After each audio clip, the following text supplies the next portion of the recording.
Good morning, dear colleagues and friends. It's a great honor to me to be here today. I'm happy to see here so many, I'm happy to see so many friends here today. And today is my second visit to United States. The first was, I came to United States 9 years ago through a 10-day open world exchange program. We visited hospitals and university in Florida. When I returned in my home to my ENT practice, I told myself, either I must change the country where I live, or I must do something so that Ukraine change and become a place people want to live. A month later, I joined the team at the Ministry of Health, led by Uliana Suprun. There I met people I had known since the Maidan in 2014, and we all had the same motivation. We wanted our country to get better, and we have kept the motivation to this day. Today in this hall, I saw people with the same motivation.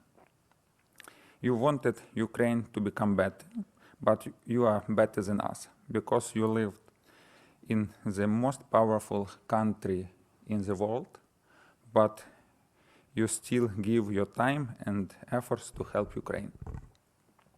Therefore, first of all, I would like to express my deepest gratitude to you for your continuous support during this difficult time, or for your ongoing efforts to develop healthcare in Ukraine have made a real and lasting difference.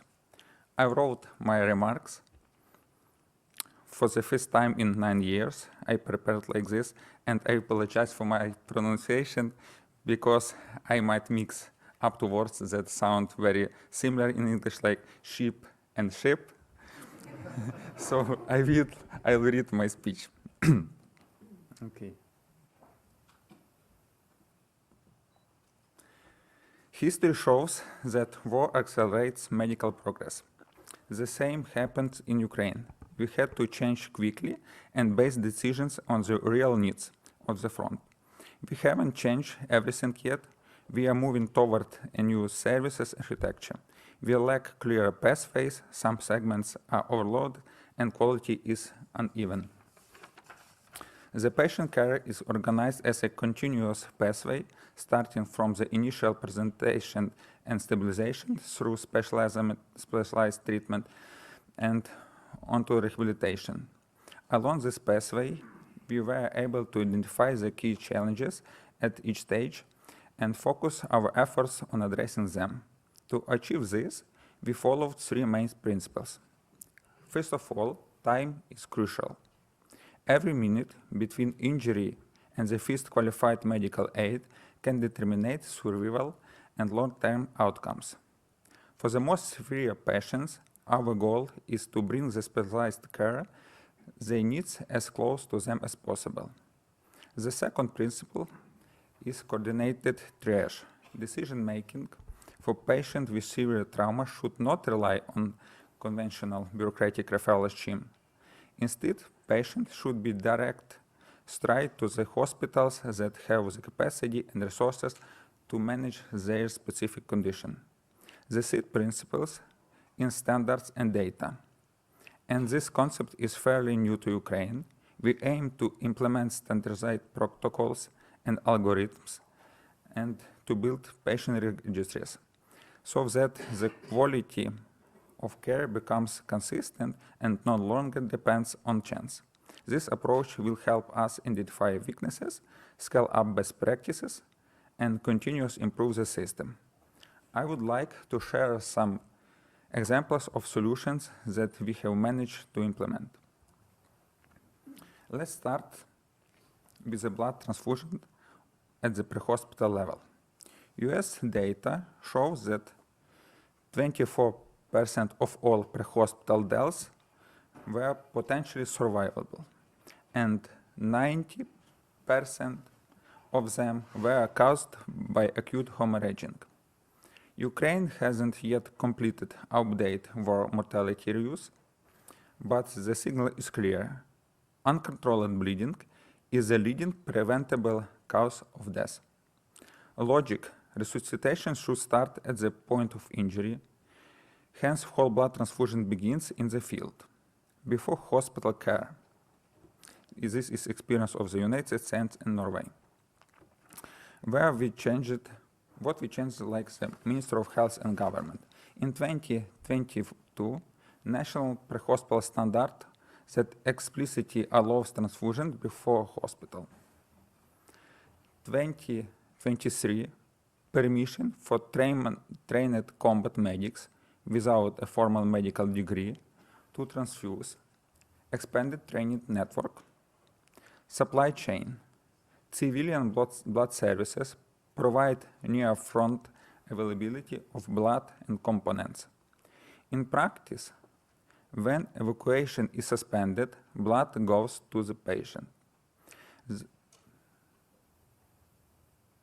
There is the video of Corpus Azov, drone delivery of blood. It was in March 2025. 2 units of O negative and plasma delivered to the positions.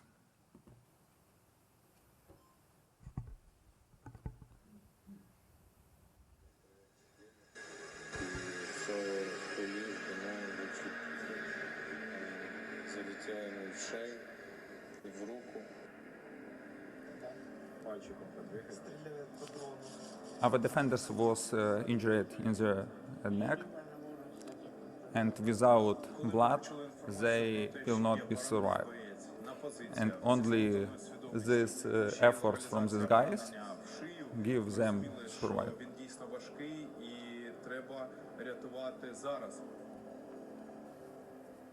На позиції була скинута 2 одиниці еритростатної маси, 1 одиниця сухої плазми крові, яка заздалегідь була підігріта.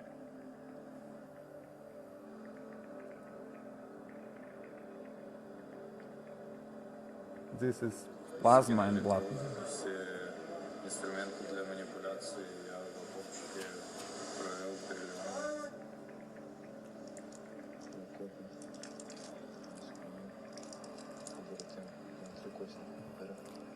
And this guy which performed, this guy which performed blood transfusion is without any medical degree, and he performs this under telemedical consultation through WhatsApp from medical staff in this brigade. So transfusion in trench sustained the patient until evacuation. Azov were early adopters and helped advocate for allowing combat medics to transfuse.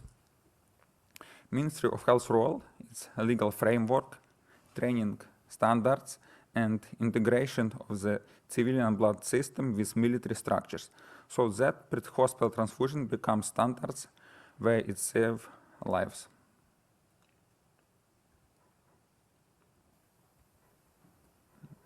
Why it's crucial in war? In civilian setting, a patient might reach hospital in 15 minutes. In war, evacuation can take hours or days. Delay costs lives. Timely whole blood transfusion buys the most valuable resource, time to reach the nearest hospital. Our goal: blood in the first minutes, skill in every unit, and logistic closer to positions. The next block is target medical evacuation. This is a change of paradigm. If early the road of wounded person was dedicated by logistics, where is closer, where there is a vehicle, where it's customary to take. Now we put clinical necessity at the center and provide a tool to implement it. Why is targeted evacuation important? Let's look at the typical example of patient hospital road after the injury. First, they go to Mechnikov Hospital in Dnipro for 5 or 7 days. Then in regional hospital in Cherkasy, also in Vik. Then the regional hospital in Vinnytsia. They naturally receive repeated interventions, complications, and get infected with multi-resistant bacteria. and only after this they are referred to the specialized hospital Shalimo Institute, which specialized on liver surgery. The patient now has a higher risk of sepsis because the time has been lost. When we saw the scale of such needs in the road and the consequences, including in terms of infection control, we decide to engage more actively precisely at the hospital stage. The answers of targeted evacuation is simple. A severely ill patient should end up not just in the nearest, but immediately in a specialty hospital where there is a team and readiness to save an ICU, reconstructive surgery, the necessary equipment, multidisciplinary interaction. For the same liver injury, this means delivery to Shalimo with the first 24 hours, further intermediate stops, further infectious complication, and more chance to return person to life and functioning. How it works in practice. First, initiation. The request for targeted evacuation is initiated by the military medical service at a forward surgical node or at near front hospital. There are clear clinical indications, type of injury, risk, stability of condition. Second, coordination. The Ukrainian Center of Emergency Medical Care and Disaster Medicine selects the specialty hospital, dispatches a civilian EMC team, and confirm a free bed and team readiness. Third, accountability. Designated hospitals cannot refuse a targeted patient. They must keep 24/7 reserve bed and remain ready. Fourth, safety. If patient deteriorates in transit, the crew may divert to a pre-designated stabilization hospital along the road. The center communicates these backup airfields in advance. Why this is important right now? First, hospitals near the front are working at the limit of their capabilities. The flow of urgent patients is enormous. While the resources for the most complex reconstructive intervention and prolonged intensive therapy, there is objectively limited. Second, the risk of infection complication, especially due to multi-resistant flora, increases sharply with each additional stage and each extra bed in an overcrowded facility. Reducing intermediate hospitalization is not about comfort, it's about survival and result quality. Third, time is crucial. When we eliminate extra circles and take the patient immediately to where they can be operated on by profile, we gain hours, then convert into saved limbs, organs, functioning and sometimes lives. Unfortunately, there are patients whom even our best team cannot safely manage inside the country. We evacuate them to foreign clinics through Medevac Ukraine, a program run by Ministry of Health with the European Commission. It serves those directly affected by Russia's full-scale invasion from mine blast, shrapnel, and gunshot injuries. Evacuation begins in the hospitals where the patient is staying. From there, they are transported to Lviv by ambulance. Then, by ground transport, the patient goes to EU Medevac hub in Rzeszów. From Rzeszów, patient flies by specialized aircraft to the country of treatment, where the local team meets them and takes them to the hospital. So far, approximately 6,000 patients have been evacuated, about 4,400 of them service members, to nearly 30 countries, including Germany, Norway, Netherlands, Denmark, France, Sweden, and others. But the first duty is to save life, And the next is to return a person to the society, family, and work. This is rehabilitation. For the Ministry of Health, rehabilitation is not an optional extra. It's a flagship direction that we have been systematically developing since 2016, and that has now become an integral part of medical care. In peacetime, the country needs about 7,000 rehabilitation beds. Today, we have approximately 12,000 beds. There is spare capacity across the country, and the beds are not filled to the brim.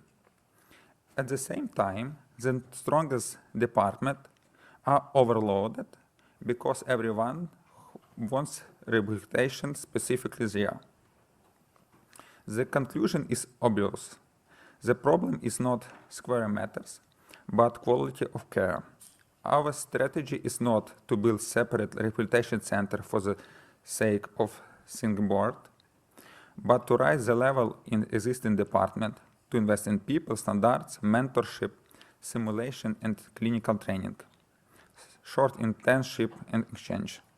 We need strong team in more places so that the patient receive modern rehabilitation quickly and close to home.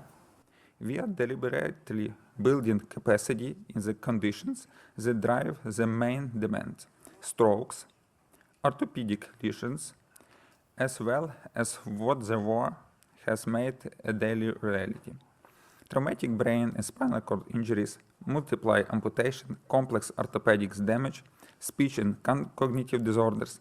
For each of these areas, we are forming pathways, protocols, and team interaction. Rehabilitation today is fully integrated into the program of medical guarantees since 2022.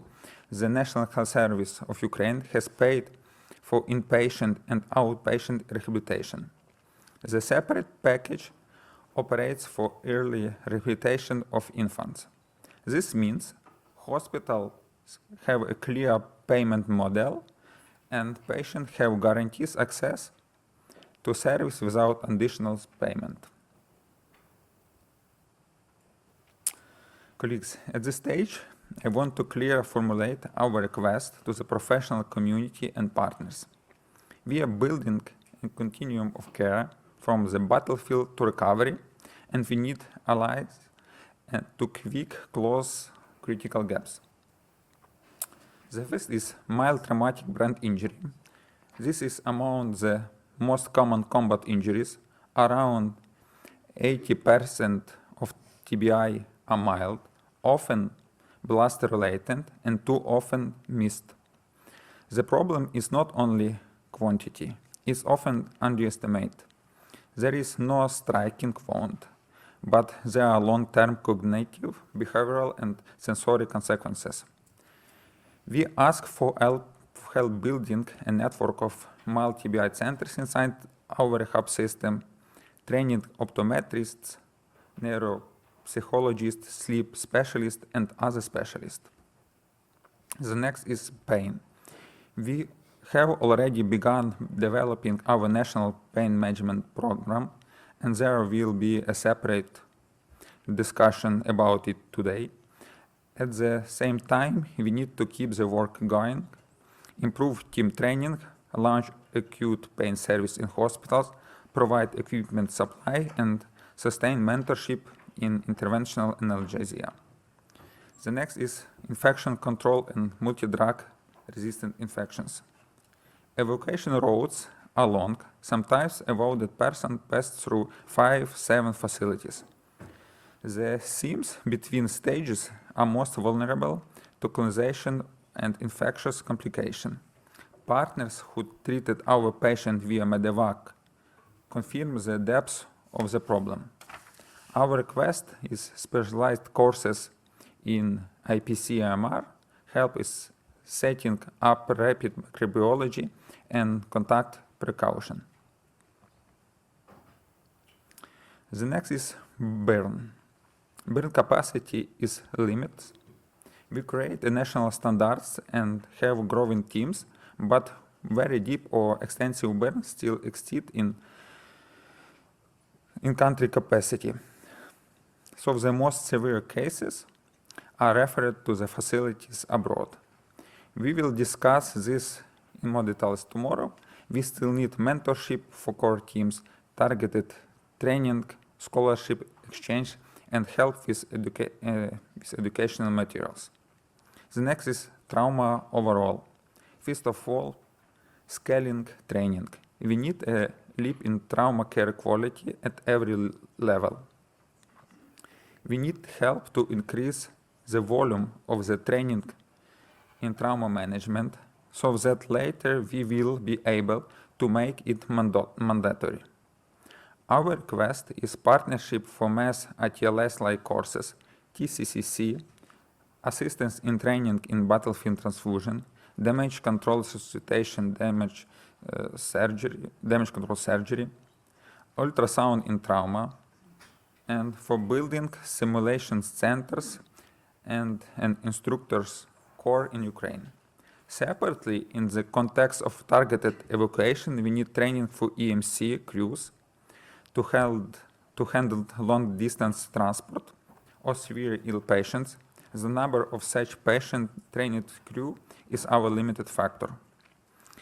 Trauma training for hospitals that receive this patient, and support for Center for Emergency Disaster Medicine and as a coordinator for grow its capacity. The next is research to save more lives tomorrow. For example, spinal cord injury as a result of war. Thousands of young patients have in Ukraine spinal cord injuries. We concentrate them in 7 designated facilities and are ready for multi-centered studies, registries, rehabilitation trajectories, assistive mobility technologies, and research that has the potential to help such people. The next very crucial needs is analysis of preventable death.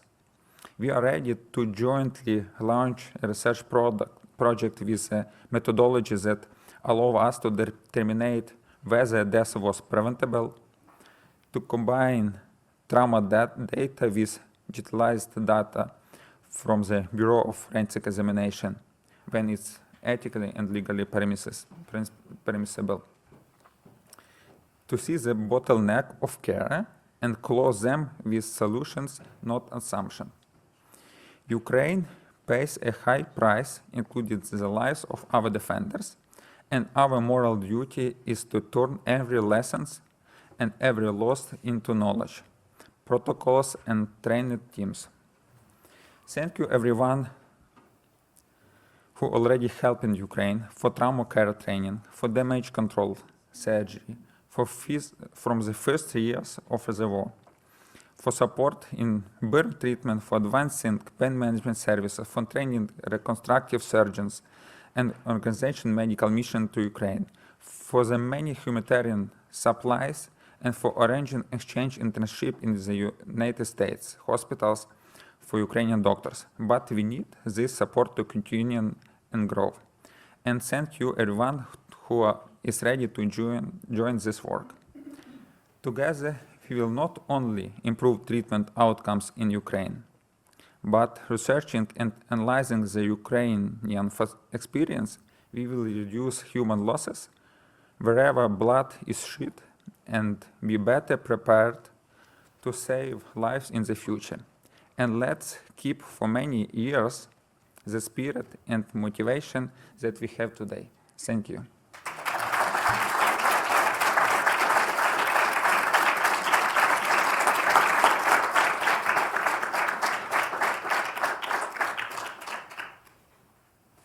Thank you, VASYL, for this wonderful talk. And it's impressive what you guys have been able to do in such circumstances. And I may ask you to just go back a slide or two just to show us what are the current needs. That's right. So this is great, just to leave that on the screen. And we have a few minutes for questions. And my, I guess, first question is actually to the audience. We see what the needs are from the Ministry of Health and from the folks who are in the audience. maybe we can at least start to get a sense of, who is able or interested in working on some of these topics. So let's say for traumatic brain injury, can I see some raised hands? I'll raise mine. Okay, great. So and this may be nice to know who's raising their hand so we can start actually chatting about how to solve these issues during our breaks in the coffee session or tea session, et cetera. And then pain management. I'm going to raise my hand as well. And then we have Andriy Strokany in the back. I know that you are available for this, so you can raise your hand. Great. And infection control and multi-drug resistance. Wonderful. So look around the room to see who's available for you to chat with. Burn medicine. Wonderful. Look at this. Nelia, are you sure you're able to do all these things? I am skipping pain management. Yeah. Okay. All right. Okay. And then trauma training, ATLS. Oh, look at this. That's wonderful. Okay. So it should be a very nice and productive session. And then spinal cord injury research. Okay. Excellent. So you have a few folks who might be interested in doing that. And so any questions you guys have for VASYL after this talk? Yes, please. Tell us a little bit more about fresh frozen plasma and walking blood banks, Great. and its relationship to hypothermia and the clotting cascade. Mhm. As we know, with lower body temperature, the clotting cascade sort of starts to dissipate. And with full-on field care, what measures are being taken, or how can we help to prevent those deaths? Great. So I'm just going to repeat the question for those in the audience online. And so the question is asking VASYL to tell us a little bit more about the frozen fresh plasma and blood products that are being delivered to the front line in the context of hypothermia and how that might influence the clotting cascade, and what are some of the paths forward in this direction. If you talk about frozen fresh plasma, it's not too easy to supply this plasma, and usually on the battlefield we use dry plasma. The Germany Red Cross supply us with dry plasma, and our combat medics use this. Frozen plasma can use in the case that we saw when by, for example, drone delivery, or in the role 2, for example. In this setting, they have possibilities to storage frozen plasma and use this. If you talk about walking blood bank, it's illegal for Ukraine, but this used in mostly in the special forces, because each defenders know their blood type and know the blood type their friends, and it's used in these circumstances. But we try to increase using whole blood, like also in the role 2 and role 1, because not every stabilization point use blood components, and for the examples like Azov or First Medical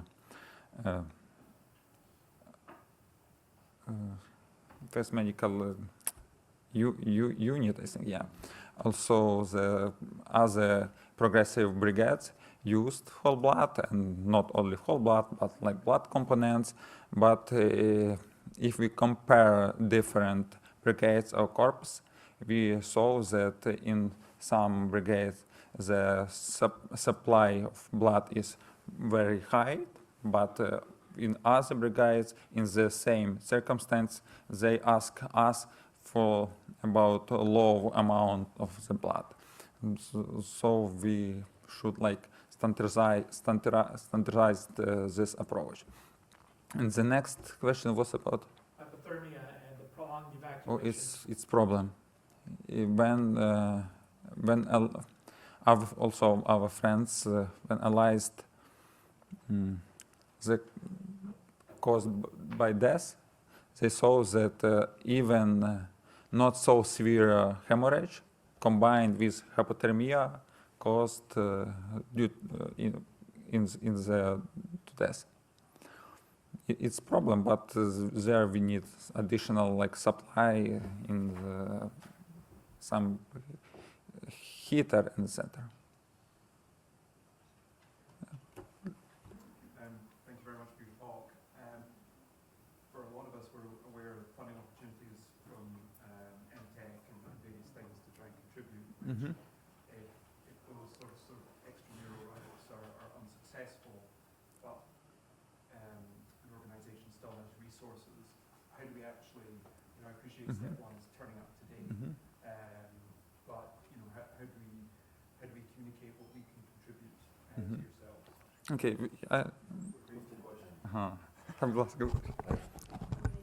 Okay, if we talk about our cooperation with MTech, we have cooperation with MTech, and for now we have discussion about making the research in preventable death, which I mentioned.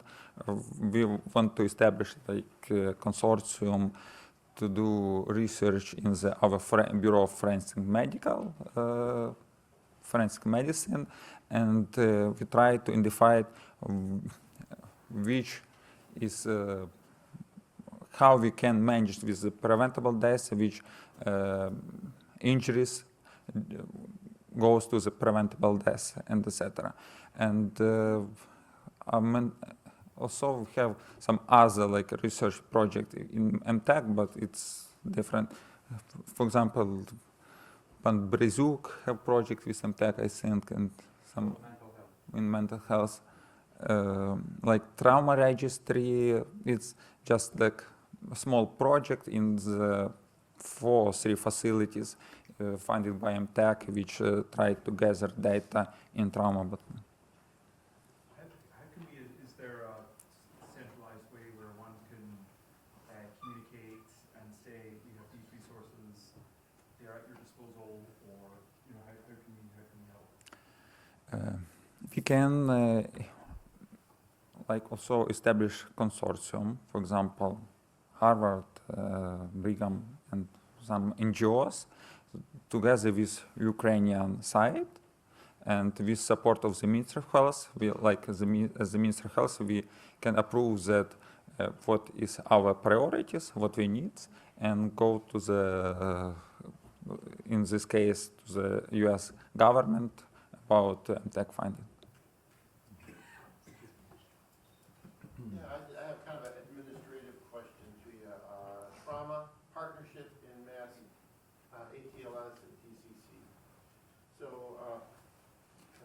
there's a lot of volunteers that want to help and so forth, and a lot of people doing different type of trainings. I just work with the medical corps more. So I really have not worked with the Ministry of Health on this subject. So if we're going to be organizing this partnership, who should be running it? Military or the Ministry of Health? I think both. It depends.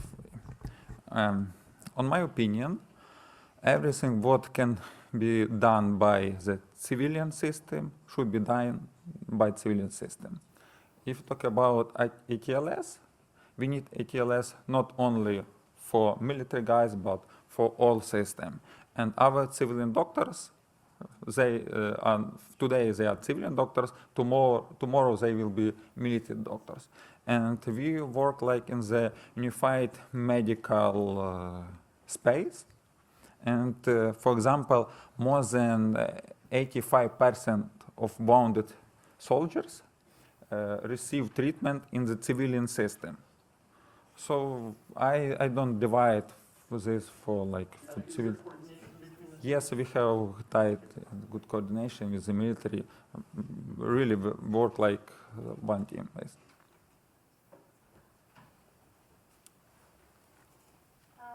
Thank you, VASYL, first of all, for everything that you do and for the great presentation and for sharing the insights. One question I have is that mental health is part of a lot of things that are the need in Ukraine, and it accompanies a lot of these issues. What are some needs in mental health treatment, especially for war veterans? It's complex questions. for me it's easy to talk about physical rehabilitation because we have a clear structure, we know what we do, we establish already network. With mental health, we not move so far like in the physical rehabilitation. And I think that, for example, Oleg Berezuk in his panel talk more about this because like, please. Yes, Erwin. Just a quick question. First of all, we have been involved in bringing some Ukrainian physicians to New York for Montefiore Medical Center. And a point I want to make is that it has been a two-way street of learning and teaching. This is the doctors at Montefiore Medical Center, where we brought Ukrainian physicians, have actually pediatric subspecialists, have been teachers, not just learners. It's been very much a cooperative situation. But I wanted to ask you a very specific question. The issue of, it's related to what this gentleman asked, the issue of military versus civilian medical systems.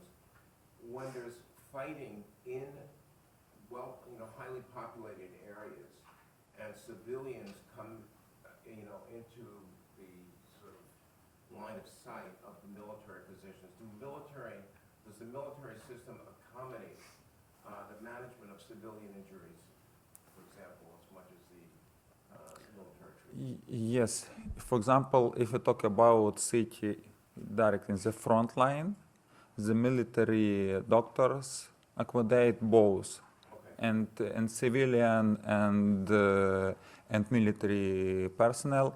The same in the civilian hospital, we also accommodate both Okay. civilian and military personnel. That's wonderful. Thank you so much, everyone. Just to stay on schedule, we're going to move on. VASYL, thank you for your perspective and for collaboration.